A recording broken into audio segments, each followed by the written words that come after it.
যখন সবাই নফসি নফসি করবে, আমার আপনার নবী তখন উম্মতি উম্মতি বইলা চিন্তায় থাকবে।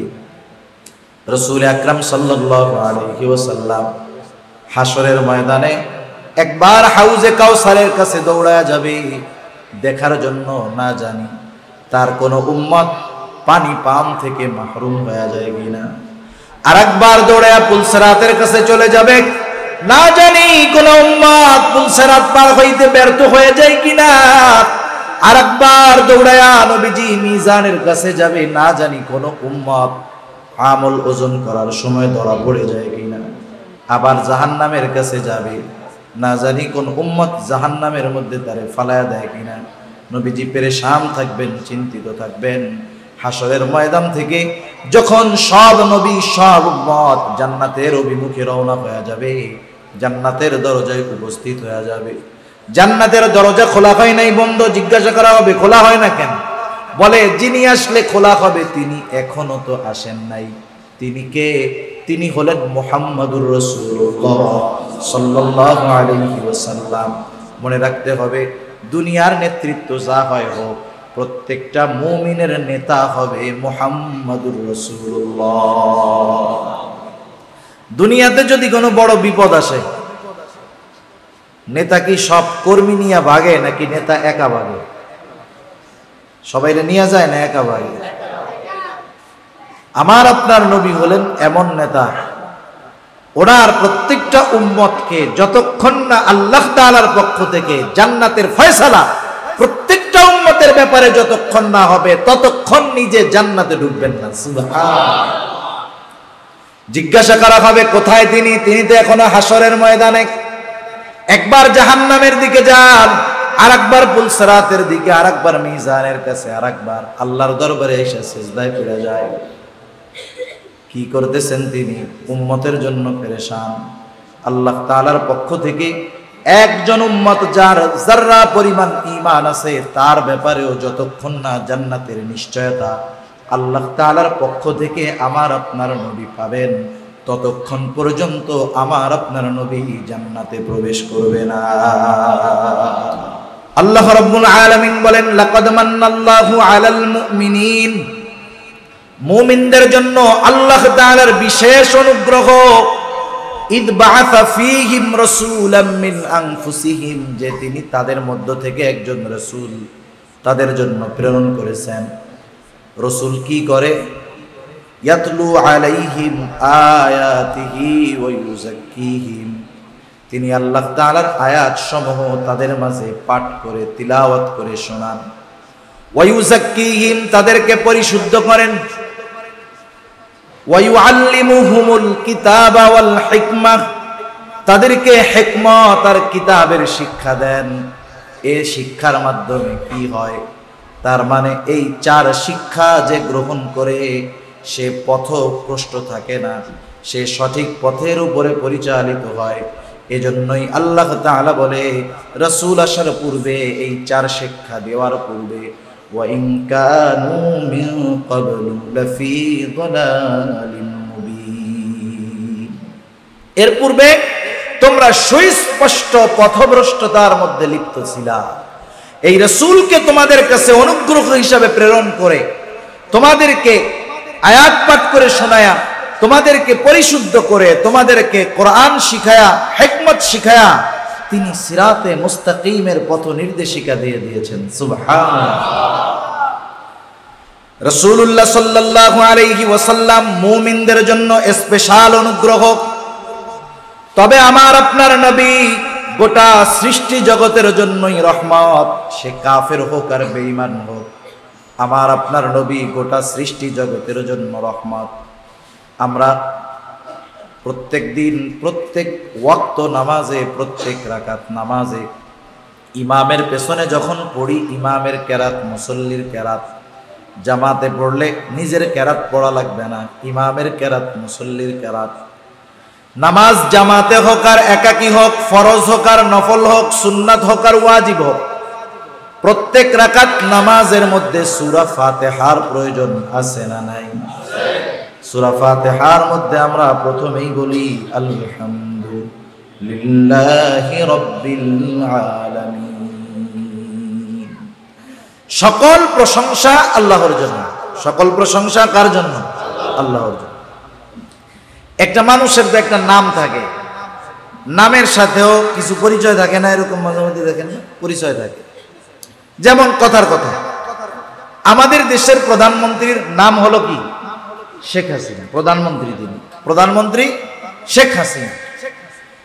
ওনার নাম হলো শেখ হাসিনা, কিন্তু ওনার অন্যতম একটা পরিচয়, উনি বাংলাদেশের প্রধানমন্ত্রী। এটা ওনার একটা পরিচয়। আল্লাহ রাব্বুল আলামিন, আল্লাহ, সকল প্রশংসা আল্লাহর জন্য। আল্লাহকে আল্লাহ তাআলা নিজের অনেক পরিচয়ের মধ্যে স্পেশাল একটা পরিচয় এখানে তুলে ধরে বলেন, আলহামদুলিল্লাহি রাব্বিল আলামিন। সকল প্রশংসা আল্লাহর জন্য, যিনি জগৎ সমূহের প্রতিপালক, যিনি জগৎ সমূহের রব। আলাম এক বচন, আলামিন শব্দটা বহু বচন। তার মানে আল্লাহ তাআলা জানায় দিলেন, জগৎ এই পৃথিবী বা দুনিয়া একটা নয়, আরো অগণিত জগৎ আল্লাহ তাআলা সৃষ্টি করেছে। যত সৃষ্টি আছে, যত জগৎ আছে, যত সৃষ্টি আছে, সব সৃষ্টির রব, প্রতিপালক কে? আল্লাহ। রব হলো বান্দার জন্য যেটা অতি প্রয়োজন, বান্দার জন্য যেটা অতি প্রয়োজন, সেই জিনিসগুলা বিনা চাওয়ায়, বিনা দরখাস্তে, বিনা মূল্যে যিনি দেন তিনি হলেন রব। দুনিয়ায় বেঁচে থাকার জন্য যা অপরিহার্য, যেটা যত বেশি প্রয়োজন, সেই জিনিসটা তত বেশি সহজ করছেন কে? আল্লাহ। সেই আল্লাহ আমার আপনার রব, রব্বুল আলামিন। আমার আপনার নবীর ব্যাপারে তিনি ঘোষণা দিচ্ছেন, ওয়ামা আরসালনাকা ইল্লা রাহমাতাল লিল আলামিন। আল্লাহ তাআলা হলেন জগৎ সমূহের রব, আমার আপনার নবীজি হলেন জগৎ সমূহের জন্য রহমত। এজন্য আল্লাহ তাআলা সৃষ্টি জগতের রব, আমার আপনার নবী সৃষ্টি জগতের জন্য রহমত। তাহলে সৃষ্টি জগতের রব হলেন আল্লাহ, আর সৃষ্টি জগতের জন্য রহমত হলেন মুহাম্মাদুর রাসূলুল্লাহ সাল্লাল্লাহু আলাইহি ওয়াসাল্লাম। আল্লাহ তাআলা আমার আপনার নবীজির শান মান কতদূর পর্যন্ত দিয়েছেন? নিজের রুবুবিয়তের বিস্তৃতি। আল্লাহ তাআলা যত কিছুর রব, আমার আপনার নবী তত কিছুর জন্য রহমত। সুবহানাল্লাহ। সেজন্য কবি অনেক সুন্দর কথা বলেন। কবি বলেন, রুবুবিয়ত খুদা কি হ্যায় জাহাতা, নবুয়তি মুস্তাফা কি হ্যায় ওহাতা।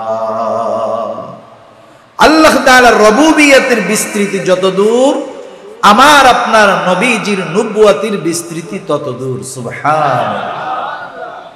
সেজন্য আমার আপনার নবী গোটা সৃষ্টি জগতের জন্য রহমত। আবু জেহেলের জন্য আমার আপনার নবী রহমত ছিলেন। রাসূলুল্লাহ সাল্লাল্লাহু আলাইহি ওয়াসাল্লামের কাছে যখন ওহী নাজিল হলো, আল্লাহর নবী জানায়া দিলেন যে এটা আল্লাহ তাআলার কালাম।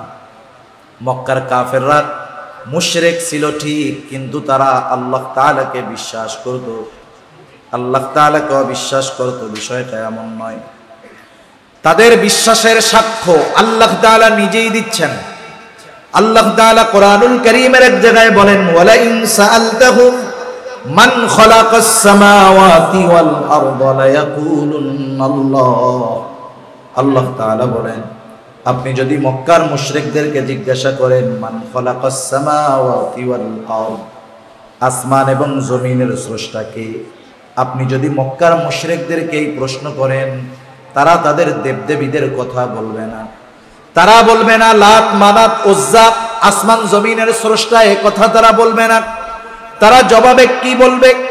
আল্লাহ তাআলাই তাদের জবাব দেওয়ার আগে নিজেই জবাব দিয়ে বলেন, লায়াকুলুন্নাল্লাহ, অবশ্যই অবশ্যই আল্লাহ তাআলা। তারা বলবে আসমান জমিনের স্রষ্টা হলেন আল্লাহ। কাফেররা এই কথা বলবে, আল্লাহ তাআলা বলতেছে। আরেক জায়গায় আল্লাহ তাআলা বলেন ওয়ালা ইন সাআলতাহুম মান নাযালা মিনাস সামাই মা ফাআহইয়া বিহিল আরদা বা'দা মাউতিহা। আপনি যদি মক্কার মুশরিকদেরকে জিজ্ঞাসা করেন আসমান হতে পানি বর্ষণ করে কে, ওই বর্ষিত পানির দ্বারা মৃত জমিনকে কে পুনরায় পুনরুজ্জীবিত করে, অর্থাৎ আসমান হতে বর্ষিত পানির দ্বারা ফসল উৎপাদনের অনুপযুক্ত জমিনটাকে কে ফসল উৎপাদনের উপযুক্ত করে তোলে, ওরা ওদের দেব দেবীদের কথা বলবে না। আল্লাহ তাআলাই বলেন লা ইয়াকুলুনাল্লাহ, অবশ্যই অবশ্যই তারা জবাব দিবে এগুলো যিনি করেন তিনি কে। আল্লাহ বৃষ্টি দেন, তিনি জমিনকে ফসল উৎপাদনের জন্য প্রস্তুত করেন এই পানির দ্বারা। আর এক জায়গায় আল্লাহ তাআলা বলেন আপনি যদি তাদের সৃষ্টির ব্যাপারে তাদের জিজ্ঞাসা করেন যে ওদের বানাইছে কে, ওয়ালা ইন সাআলতাহুম মান খালাকাহুম লা ইয়াকুলুনাল্লাহ, আপনি যদি তাদের জিজ্ঞাসা করেন তাদেরকে কে সৃষ্টি করেছে, তারা তাদের দেবদেবীদের কথা বলবে না। তারা কি বলবে? অবশ্যই অবশ্যই তারা বলবে আল্লাহ। তাহলে মক্কার মুশরিকরা আল্লাহ তাআলার অস্তিত্বে বিশ্বাস করত, এ ব্যাপারে কোনো সন্দেহ নাই। আবু জেহেল যখন রাসূলুল্লাহ সাল্লাল্লাহু আলাইহি ওয়াসাল্লাম জানাইলেন যে এগুলো হলো আল্লাহর কালাম, আবু জেহেল আল্লাহ তাআলার কাছে দোয়া করে বলে আল্লাহ এই কালাম যদি সত্য হয়, আপনি যদি সত্যই কোরআন নাজিল করে থাকেন তাইলে আমাদের উপরে পাথর বর্ষণ করেন। কি দোয়া করতেছে বুঝতে পারছেন? বলতেছে কোরআন যদি আপনি নাজিল কইরাই থাকেন তাইলে আমাদের উপরে পাথর বর্ষণ করেন। কত বড় খারাপ মানুষ, চিন্তা কইরা দেখেন। বলতে তো পারতো যে আল্লাহ কোরআন যদি আপনি নাজিল করে থাকেন তাইলে কোরআনের এই নূর আমাদের অন্তরে দিয়া দেন। এই কথা না বইলা কি বলে?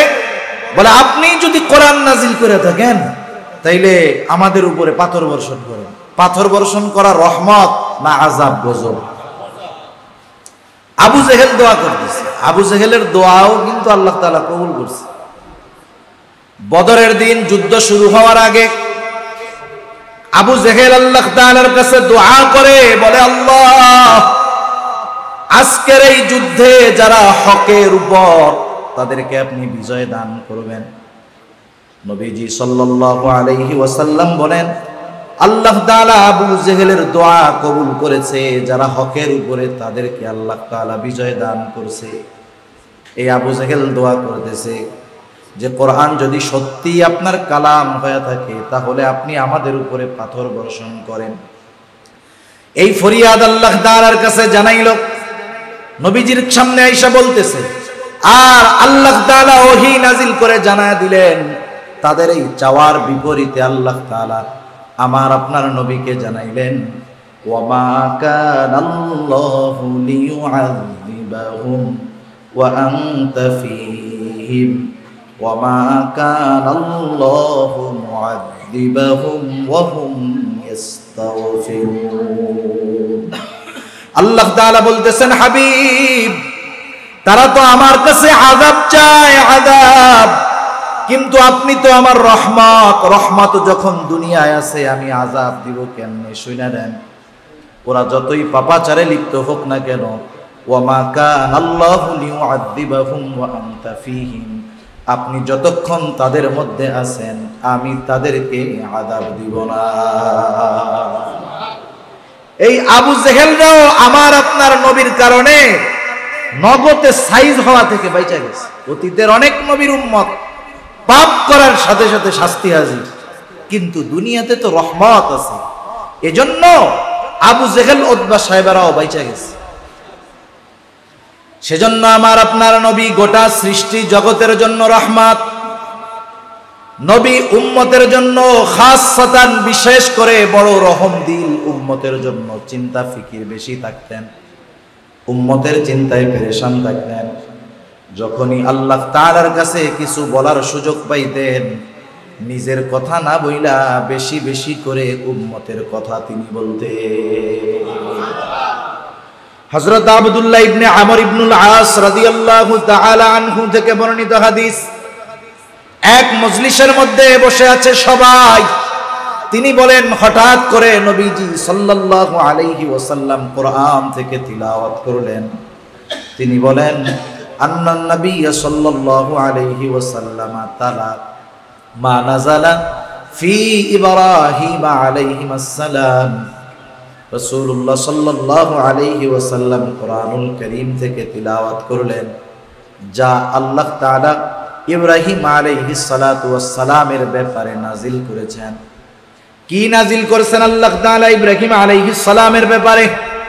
ইব্রাহিম আলাইহিস সালাম আল্লাহ তাআলার কাছে তার উম্মতের জন্য, গুনাহগার উম্মতের জন্য দোয়া করেছে। দোয়া, প্রত্যেক নবী তার উম্মতকে ভালোবাসে। সেই উম্মত নেককার হোক আর বদকার হোক, নবী চায় যে আমার সব উম্মত মুক্তি পাক, ঈমান আনুক, সব উম্মত জান্নাতের বাসিন্দা হয়ে যায়। সব নবী চায় এটা, কারণ দুনিয়ার নিজামটাও এরকম। অনেক সময় বিষয় এরকম হয় যে নেককারের চাইতে গুনাহগারের লেগে টেনশন বেশি হয়। যেমন মনে করেন এক লোকের 5টা ছেলে আছে। কয়টা ছেলে? কয় ছেলে বলেন না? 5 ছেলে। 4টা ছেলে খুব ভালো, নামাজি, মুত্তাকি, পরহেজগার, কোনো পাপের সাথে নাই, গুনার সাথে নাই, এক কথায় ভালো ছেলে। কিন্তু আর একটা ছেলে খুব খারাপ, রাস্তাঘাটে মারামারি করে, এর মাথা ফাটায় দেয়, ওর সাথে মারামারি বাঁধায়, মানে এক কথায় দুষ্টু। কাকে কোন সময় মেরে দিবে ঠিক নাই। বলেন তো, মা বাবা ওই 4 ছেলের লেগে দোয়া করে বেশি না খারাপটার লেগে দোয়া করে বেশি? যখনই সজাগ হইব ওইটার লেগে দোয়া করবে, আল্লাহ আমার ছোট ছেলেটা তুমি ভালো বানায় দিও, আল্লাহ মরার আগে জানি দেখতে পারি যে ও বাকি 4 ভাইয়ের মতো আল্লাহর ওলি হয়ে গেছে, ভালো হয়ে গেছে, দিনদার হয়ে গেছে। মা বাবা যেমন মোহাব্বতের কারণে খারাপ সন্তানটা নিয়ে টেনশনে থাকে বেশি, নবীজিও গুনাহগার উম্মতের ব্যাপারে চিন্তিত হয়ে যাইতেন বেশি। ইব্রাহিম আলাইহিস সালাম গুনাহগার উম্মতের ব্যাপারে দোয়া করতেছে, বলে রব্বি ইন্নাহুন্না আযলালনা কাসীরাম মিনান নাস ফামান তাবিআনি ফাইন্নাহু মিন্নি ওয়া মান আসানি ফাইন্নাকা গফুরুর রহিম। ইব্রাহিম আলাইহিস সালাম আল্লাহ তাআলার কাছে বলে, ও আমার রব, ইন্নাহুন্না আযলালনা কাসীরাম মিনান নাস, এই মূর্তিগুলা, এই প্রতিমাগুলা অধিকাংশ মানুষকে পথভ্রষ্ট করে ফেলেছে, পথচ্যুত করে ফেলেছে। ফামান তাবিআনি ফাইন্নাহু মিন্নি, যারা আমার আনুগত্য করেছে তারা তো আমার দলভুক্ত। মূর্তি পূজা ছেড়ে যারা আমার কথা মেনেছে তারা তো আমার দলভুক্ত। কিন্তু বলেন তো, ইব্রাহিম আলাইহিস সালামের কথা মেনে যারা মূর্তি পূজা ছাড়ে নাই, ঈমান গ্রহণ করে নাই, তারাও তো ইব্রাহিম আলাইহিস সালামের উম্মত, ঠিক কিনা গো? এবার তিনি কেমন যেন গুনাহগার উম্মতের জন্য আল্লাহ তাআলার কাছে ক্ষমা চাইতেছেন। তিনি বলতেছেন, ওয়া মান আসানি ফাইন্নাকা গফুরুর রহিম, আর যারা আমার আনুগত্য করে নাই, আয় আল্লাহ, কেমন যেন তিনি বলতেছেন, আপনি তো গফুরুর রহিম, আপনি চাইলে আমার গুনাহগার ওই উম্মত গুলাকেও মাফ করে দিতে পারে। وقال عيسى عليه السلام إن تعذبهم فإنهم عبادك وإن تغفر لهم فإنك أنت العزيز الحكيم। হযরত ঈসা আলাইহিস সালাম তার গুনাহগার উম্মতের জন্য আল্লাহ তাআলার কাছে দোয়া করতেছে, বলে ইন তুআযিবুহুম ফাইন্নাহুম ইবাদুক, আয় আল্লাহ, বলেন তো এগুলো আল্লাহ তাআলা জানেন কি জানেন না? এরপরেও কেন আল্লাহ তাআলার কাছে বলতে বলেন?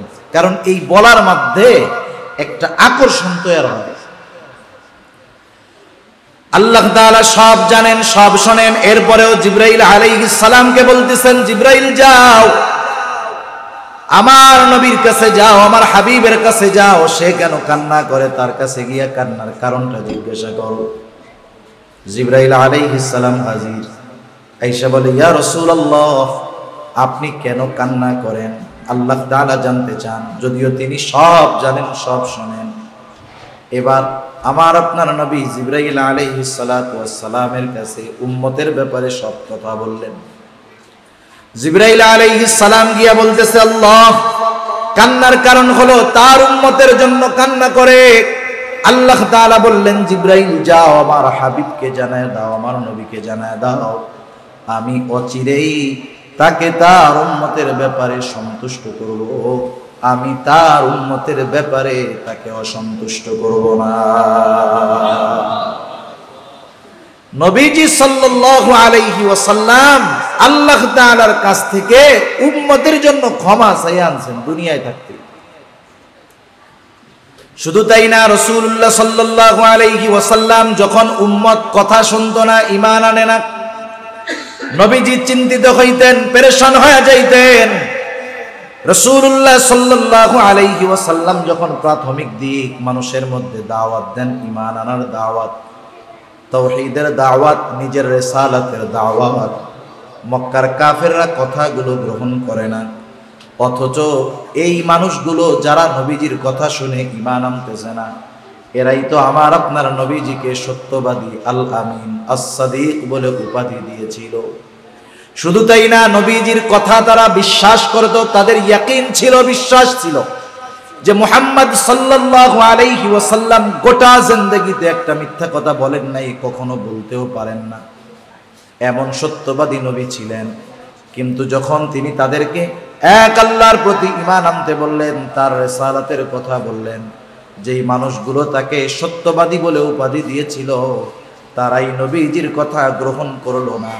সাথে সাথে নবীজি সাল্লাল্লাহু আলাইহি ওয়াসাল্লামের উপরে তারা আরো জুলুম নির্যাতনের মাত্রা বাড়ায়া দিল।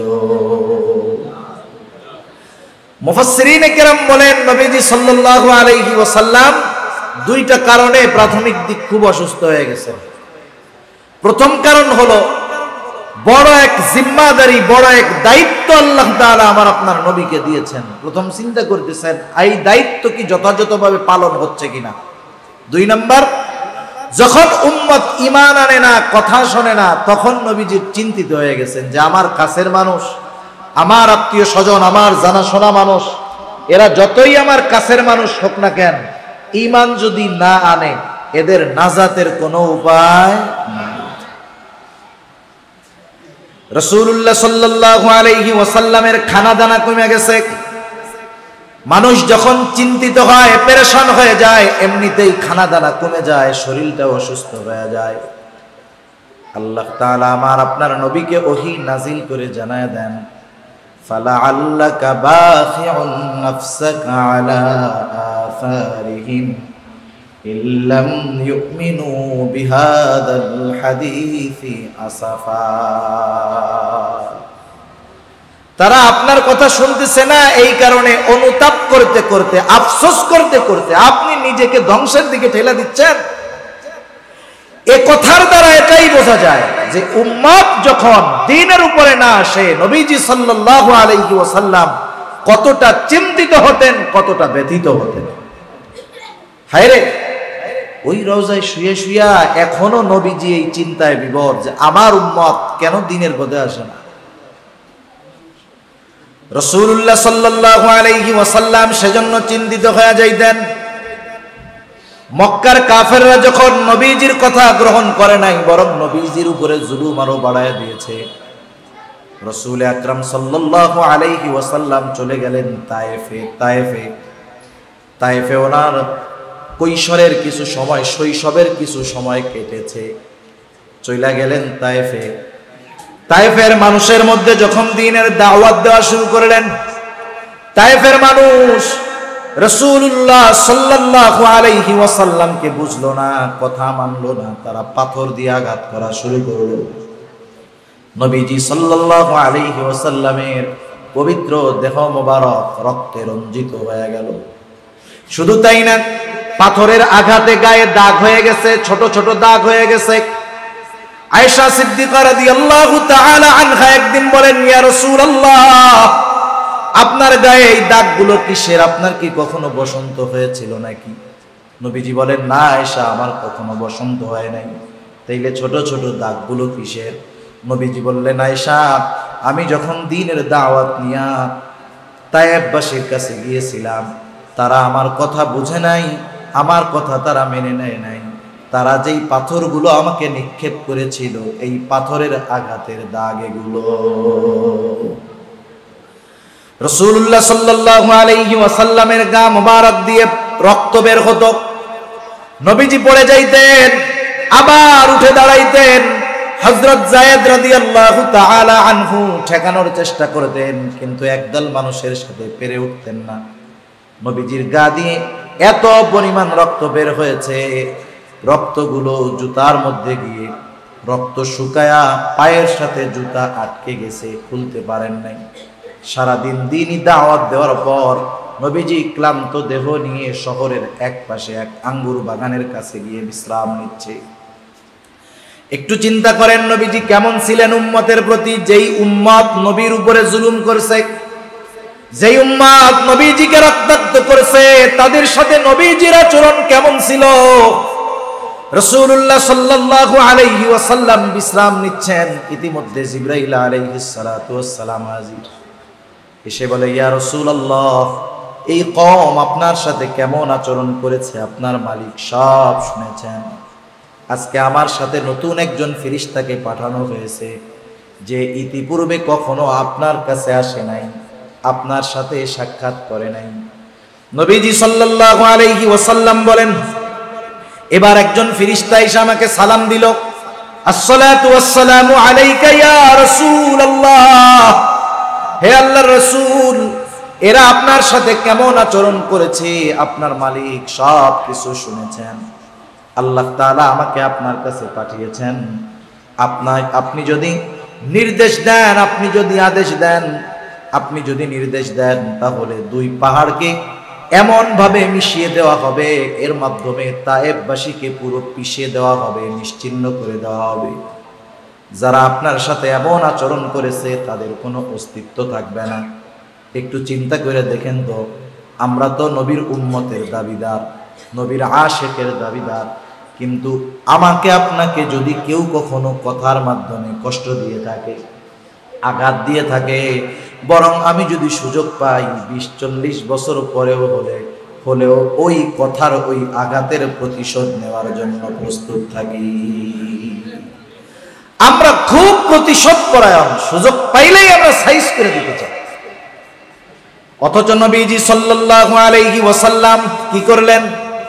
নবীজি যদি বলতেন ওরা তো কথা মানলো না, শেষ করে দাও, রাসূলুল্লাহ সাল্লাল্লাহু আলাইহি ওয়াসাল্লাম এমনটা বলেন নাই।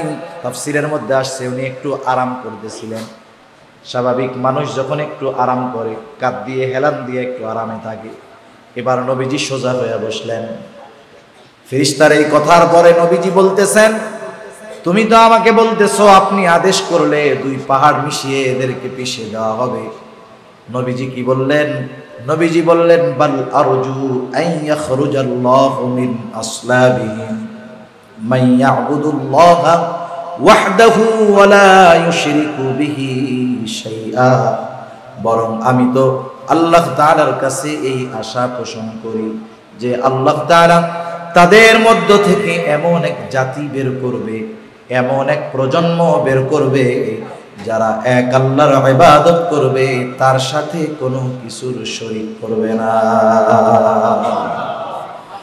উম্মতের দ্বারা কষ্ট পাইও উম্মতের প্রতি মহব্বত কেমন ছিল, বদদুয়া করেন নাই, বরং আশা করছেন এরা হয়তো কথা মানতেছে না, কিন্তু এদের সন্তানেরা হয়তো আল্লাহ তাআলার পক্ষ থেকে হেদায়েত প্রাপ্ত হবে। এজন্য রাসূলুল্লাহ সাল্লাল্লাহু আলাইহি ওয়াসাল্লাম উপমা দিতেন। নবীজি উম্মতের ব্যাপারে নিজে উপমা দিতেন, বলতেন, শোনো, আমার আর তোমাদের মধ্যে উপমা হলো ওই ব্যক্তির ন্যায় যেই ব্যক্তি আগুন জ্বালাইলো। আগুন জ্বালানোর সাথে সাথে আশপাশ থেকে বিভিন্ন পতঙ্গ ফড়িং আইসা লাফায়া লাফায়া ওই আগুনের মধ্যে পুইড়া মরে যাইতেছে। গ্রাম অঞ্চলের মানুষগুলো সহজে বুঝবে, যেখানে একটা সময় কারেন্ট ছিল না, ধান লাগানোর সময় বিশেষ করে যদি তেলের বাতি জ্বালানো হইতো, আইসা আশপাশ থেকে পোকা আইসা ওই আগুনের মধ্যে লাফ দিয়া মরত। যতই সরানো হইতো তারা সরে না, তারা আইসা লাফ দিয়া পোকের মধ্যে পড়ে। নবীজি সাল্লাল্লাহু আলাইহি ওয়াসাল্লাম বলেন, আমার আর তোমাদের মধ্যে উপমা হলো এই ব্যক্তির ন্যায় যে আগুন জ্বালাইলো আর পোকামাকড় আইসা ওর মধ্যে আত্মহুতি দেয়, পুড়া মরে যায়। তোমরা জাহান্নামের দিকে যাও, আমি তোমাদের কোমর ধরে টেনে টেনে আনি, কিন্তু তোমরা আমার কাছ থেকে সুইটা আবার জাহান্নামের দিকে চলে যাও। উম্মতের প্রতি কত দরদ, মুহাব্বত, ভালোবাসা থাকলে নবীজি এরকম কথা বলতেন। সব সময় নবীজি চিন্তা করতেন কোন জিনিসের দ্বারা উম্মতের কল্যাণ বেশি হবে। নবীজি সাল্লাল্লাহু আলাইহি ওয়াসাল্লাম বলেন, প্রত্যেকটা নবীকে এমন এক একটা দোয়া করার সুযোগ দেওয়া হয়েছে যেই দোয়াটা আল্লাহ তাআলার সাথে সাথে কবুল করবে। সব নবী সেই দোয়া কইরা ফেলছে, আমি সেই দোয়াটা দুনিয়াতে করি নাই, আমি এইটা জমায়ে রাখছি, কিয়ামতের দিন আমার উম্মতের জন্য ওই দোয়াটাকে আমি সুপারিশ হিসাবে ব্যবহার করব। রাসূলুল্লাহ সাল্লাল্লাহু আলাইহি ওয়াসাল্লাম উম্মতের জন্য সর্বোচ্চ কল্যাণকামী, শুধু দুনিয়ায় কল্যাণকামী তা না, রওজায় শুয়ে শুয়ে উম্মতের জন্য চিন্তা, আখিরাতের ময়দানে উম্মতের জন্য চিন্তিত থাকবে। সুবহানাল্লাহ।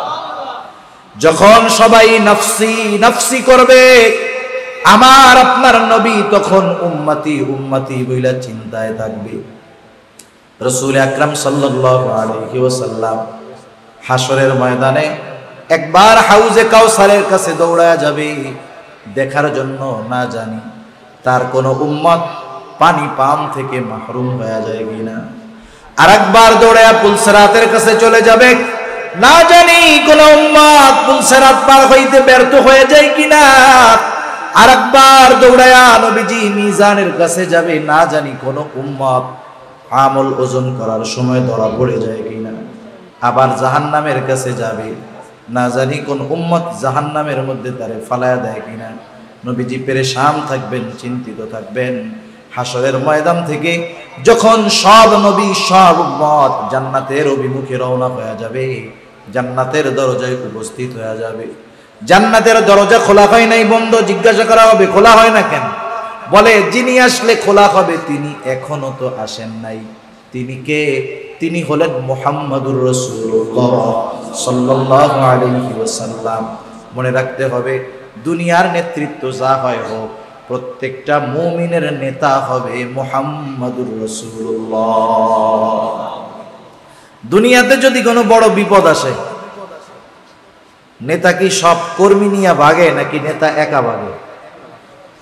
সবাইরে নিয়ে যায় না একা ভাগে? আমার আপনার নবী হলেন এমন নেতা, ওনার প্রত্যেকটা উম্মতকে যতক্ষণ না আল্লাহ তাআলার পক্ষ থেকে জান্নাতের ফয়সালা প্রত্যেকটা উম্মতের ব্যাপারে যতক্ষণ না হবে ততক্ষণ নিজে জান্নাতে ঢুকবেন না। সুবহানাল্লাহ। জিজ্ঞাসা করা হবে কোথায় তিনি? তিনি তো এখনো হাসরের ময়দানে। একবার জাহান্নামের দিকে যান, আরেকবার পুলসিরাতের দিকে, আরেকবার মিজানের কাছে, আরেকবার আল্লাহর দরবারে এসে সিজদায় পড়ে যায়। কি করতেছেন তিনি? উম্মতের জন্য পেরেশান। আল্লাহ তাআলার পক্ষ থেকে একজন উম্মত যার যাররা পরিমাণ ঈমান আছে তার ব্যাপারেও যতক্ষণ না জান্নাতের নিশ্চয়তা আল্লাহ তাআলার পক্ষ থেকে আমার আপনার নবী পাবেন, ততক্ষণ পর্যন্ত আমার আপনার নবী জান্নাতে প্রবেশ করবে না। এমন নবীর উম্মত, বলেন এর চাইতে বড় নেয়ামত আর কিছু হইতে পারে? নবী উম্মতের প্রতি কেমন দরদি আল্লাহ তাআলার একটা আয়াতের দ্বারা এটা বোঝা যায়। নবী যে উম্মতকে কত ভালোবাসে এ সাক্ষ্য দুনিয়ার কোন চেয়ারম্যান, মেম্বার, এমপি, প্রধানমন্ত্রী, প্রেসিডেন্ট দেন নাই, দিয়েছেন কে? এই কথাই আল্লাহ তাআলা বলেন, লাকাদ জাআকুম রাসূলুম মিন আনফুসিকুম আজিজুন আলাইহি মা আনিতুম হারিসুন আলাইকুম বিল মুমিনিনা রাউফুর রহিম। আল্লাহ তাআলা বলেন, লাকাদ জাআকুম রাসূলুম মিন আনফুসিকুম, অবশ্যই তোমাদের মধ্য থেকে এমন একজন রাসূল তোমাদের জন্য এসেছেন। তিনি কেমন? আজিজুন আলাইহি মা আনিতুম, তোমাদের জন্য যেটা কষ্টের সেটা তার জন্য কষ্টের, তার মানে উম্মত যেটাতে কষ্ট পায় নবীও সেটাতে কষ্ট পায়। সুবহানাল্লাহ। উম্মত যেটাতে কষ্ট পায় নবীও সেটাতে কষ্ট পায়। এটা হতে পারে জাগতিক বিষয়ে, এটা হতে পারে পরলৌকিক বিষয়ে। দুনিয়ায়ও যদি কোনো উম্মত কষ্ট পাইতেন নবীজি তার ব্যথায় ব্যথিত হইতেন। আখেরাতেও যদি কোনো নবী উম্মত কষ্ট পায়, যদি কোনো উম্মত জাহান্নামে যায় নবীজি কষ্ট পাবেন। এজন্য দুনিয়াতে সাহাবায়ে কেরাম নবীজির কাছে আইসা তাদের দুনিয়ার কষ্টের কথাগুলো বলতো। নবীজি খুব গুরুত্ব সহকারে তাদের কথাগুলো শুনতেন, সাথে সাথে আল্লাহর রাসূল তাদেরকে সুপরামর্শ দিতেন। এক সাহাবী আসছে নবীজির কাছে, আইসা অভিযোগ করতেছে, এসে বলে, ইয়া রাসূলুল্লাহ, আবু সুফিয়ান তখনও মুমিন হয় নাই। বলতেছে, ইয়া রাসূলুল্লাহ, আমি যখন মক্কা থেকে মদিনায় হিজরত করে আসলাম, মক্কায় আমার বাড়ি ছিল, সম্পদ ছিল, সব আবু সুফিয়ান অন্যায়ভাবে দখল দিয়া খেয়ে ফেলছে। নবীজি তার কথা শুনে কষ্ট পাইলেন, এবার তাকে সান্ত্বনা দিচ্ছেন, শোনো, আল্লাহ তাআলা তোমাকে যদি জান্নাতের মধ্যে এরকম ঘর দেয়, নেয়ামত রাজি দেয়, যেগুলো হারাইছো এগুলোর বিনিময়ে খুশি হবা নাকি? লোকটা বলে, ইয়া রাসূলুল্লাহ, আল্লাহ তাআলা যদি আমাকে দুনিয়ার ওই সম্পদের বিনিময়ে জান্নাতের এই নেয়ামতগুলো দেয়, তার চাইতে সৌভাগ্যের আর কি হতে পারে? তাদের কষ্টের কথা শুনতেন, কষ্ট দূর করার জন্য ব্যবস্থা করতেন। নবীজি যখন কোনো রোগী দেখতে যাইতেন, অসুস্থ লোক দেখতে যাওয়ার অন্যতম একটা সুন্নাত হইল, দেখতে যাওয়ার পর লোকটা যত অসুস্থ হোক তার সামনে এমন ভাবে কথা বলতে হবে যে আপনি ভাই আল্লাহর রহমতে সুস্থ হয়ে যাবেন।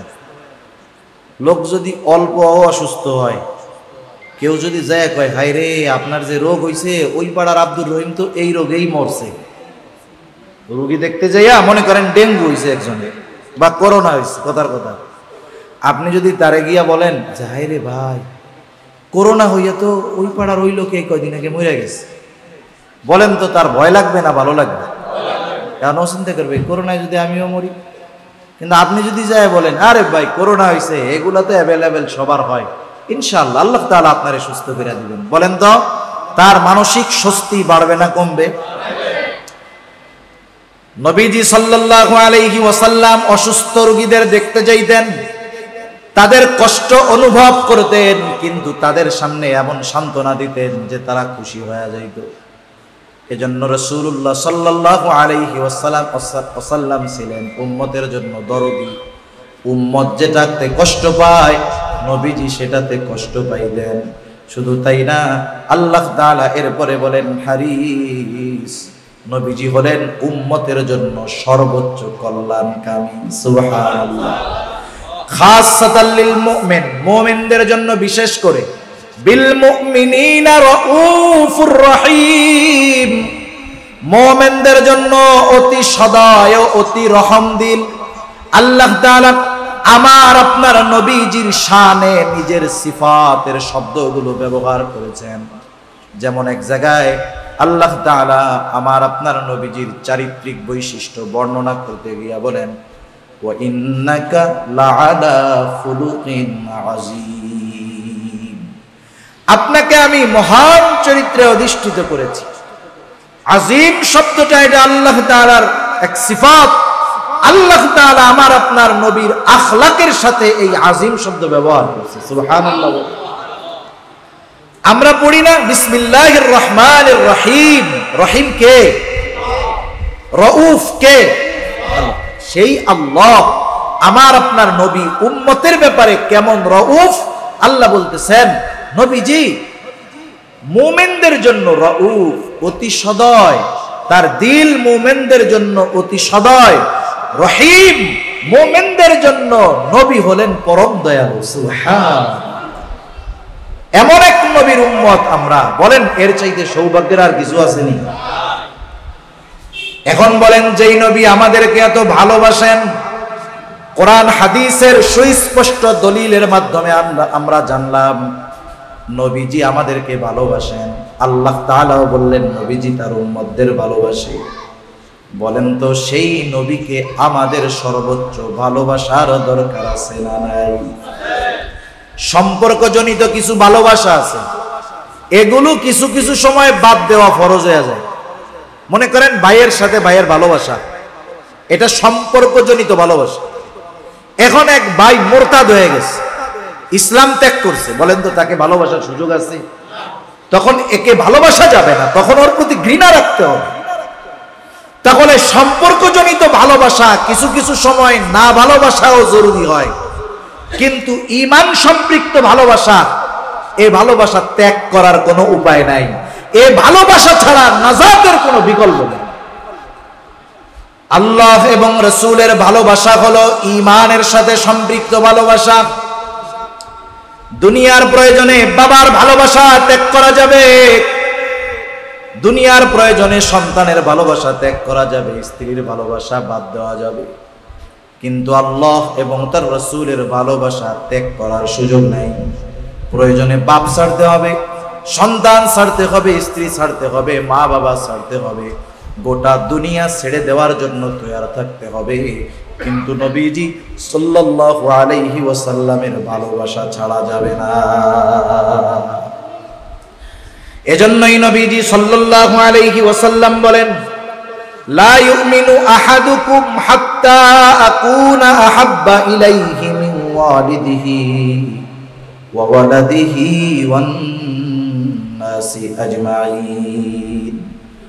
নবীজি সাল্লাল্লাহু আলাইহি ওয়াসাল্লাম বলেন, তোমাদের মধ্যে কেউ ততক্ষণ পর্যন্ত মুমিন হতে পারবে না যতক্ষণ না আমি তার নিকট তার পিতা মাতা, সন্তান সন্ততি, আত্মীয় স্বজন, এক কথায় সকলের চাইতে বেশি মহব্বতের ভালোবাসার না হব।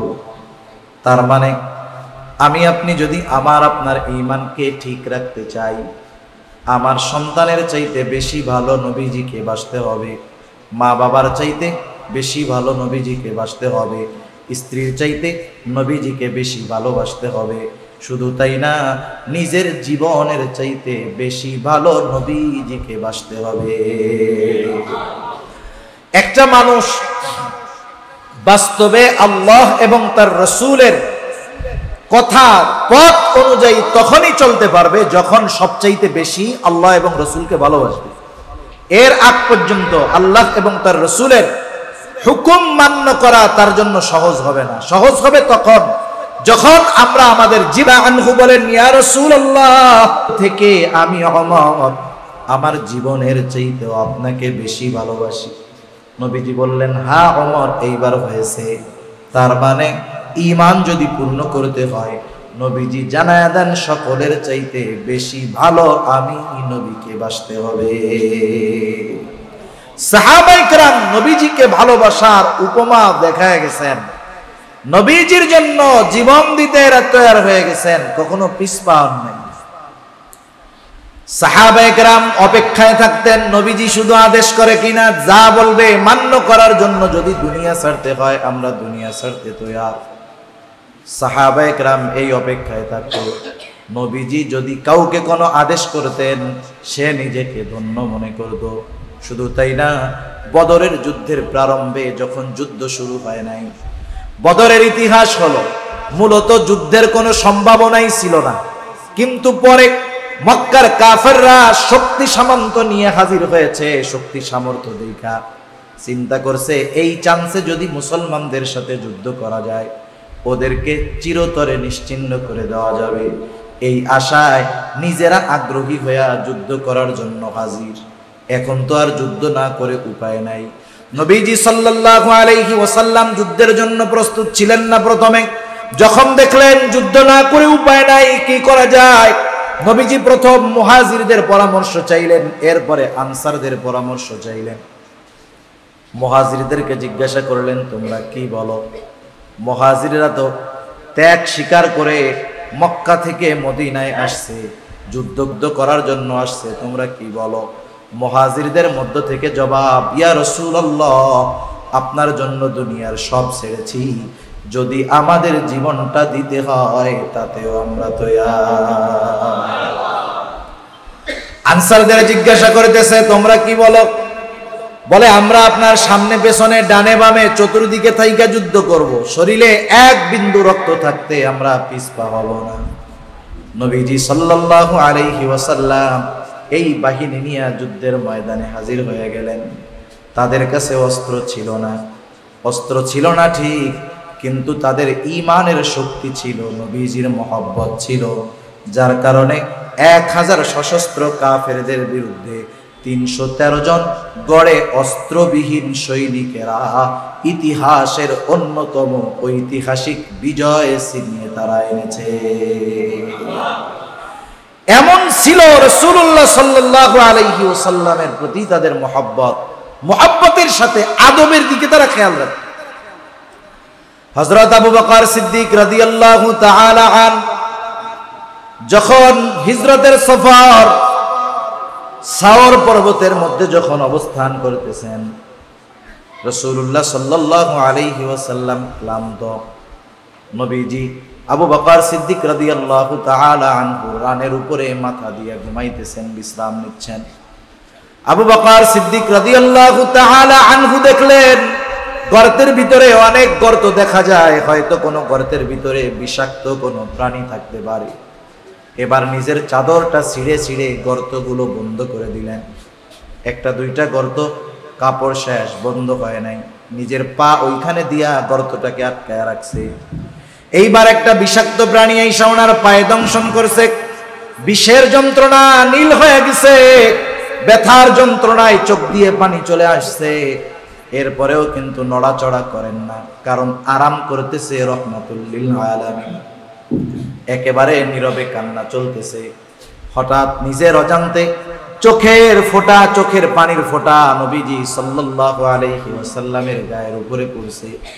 ঘুম ভেঙে গেছে নবীজির। কি ব্যাপার আবু বকর, তুমি কান্না করতেছো কেন?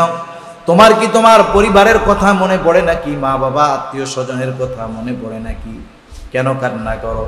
আবু বকর সিদ্দিক রাদিয়াল্লাহু তাআলা আনহু বলেন, ইয়া রাসূলুল্লাহ, কারো জন্য কান্না করতেছি না, বরং আমাকে একটা বিষাক্ত প্রাণী দংশন করেছে, ওই বিষাক্ত প্রাণীর বিষের যন্ত্রণায় কান্না করতেছি। নবীজি সাল্লাল্লাহু আলাইহি ওয়াসাল্লাম মুখের লালা মোবারক নিয়ে লাগায় দিলেন। বিষাক্ত ব্যথা বিষক্রিয়া সব দূর হয়ে গেল। চিন্তা করে দেখেন, নিজে কষ্ট করেছেন, যন্ত্রণায় কান্না করেছেন, তবুও পাটা নড়ান নাই যে নবীজির বিশ্রামে ব্যাঘাত ঘটবে। সাহাবায়ে কেরাম এইরকম মুহাব্বতের আদবের নিদর্শন আমাদের মধ্যে রেখে গেছে। এখন বলেন, যেই নবী আমাদের ভালোবাসলো, সেই নবীর জন্য আমাদের সর্বোচ্চ ত্যাগ স্বীকার করার দরকার আছে না নাই? রাসূল আকরাম সাল্লাল্লাহু আলাইহি ওয়াসাল্লামের মুহাব্বতের প্রমাণ আমাদেরকে দিতে হবে। মুহাব্বতের প্রমাণ আমরা কেমনে দিব? নবীজি সাল্লাল্লাহু আলাইহি ওয়াসাল্লাম বলেন, মান আহাব্বা সুন্নতি ফাকাদ আহাব্বানি ওয়া মান আহাব্বানি কানা মাই ফিল জান্নাহ।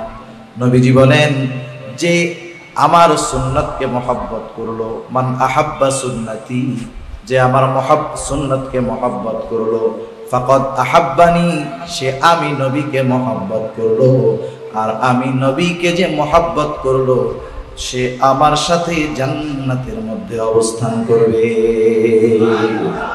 নবীর সাথে জান্নাতে অবস্থান করার মতো সৌভাগ্য আর হইতে পারে? বলেন, এটা বড় এক নেয়ামত না?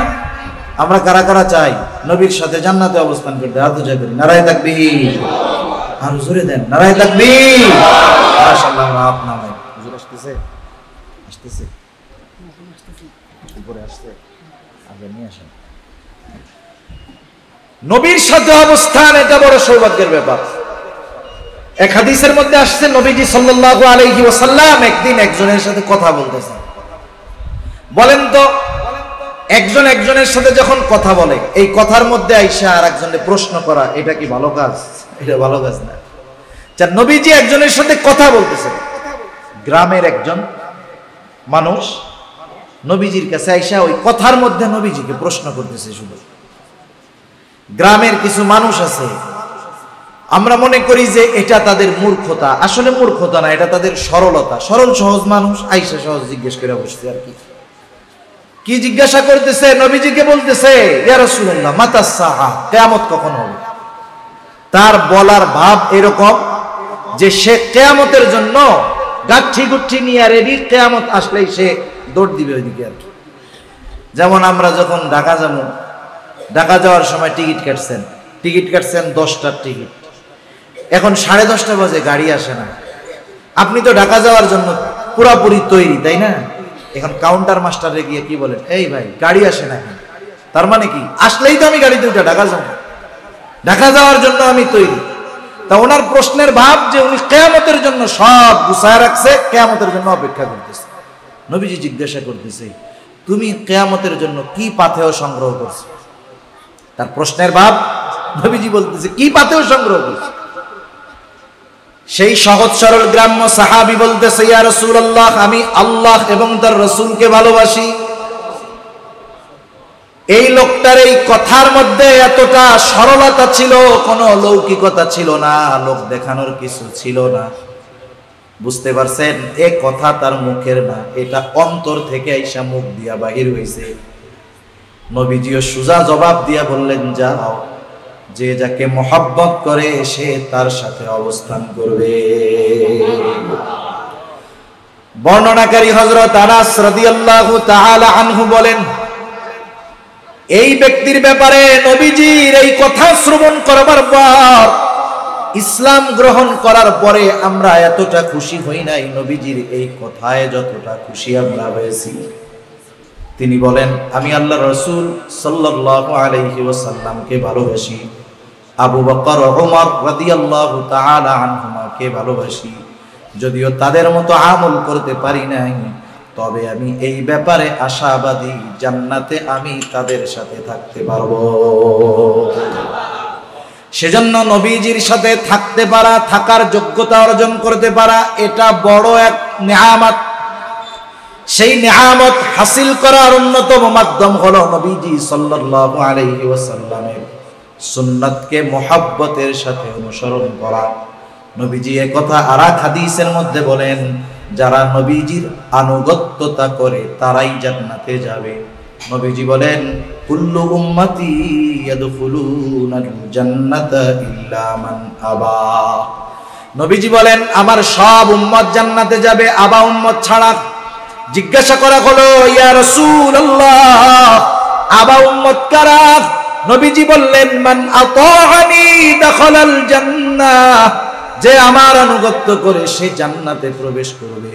ওমান আসানি ফাকাদ আবা, যে আমার আনুগত্য প্রকাশ করে না, আনুগত্যতা করে না, নবীজি বলেন সে আবা উম্মত, সে জাহান্নামে যাবে।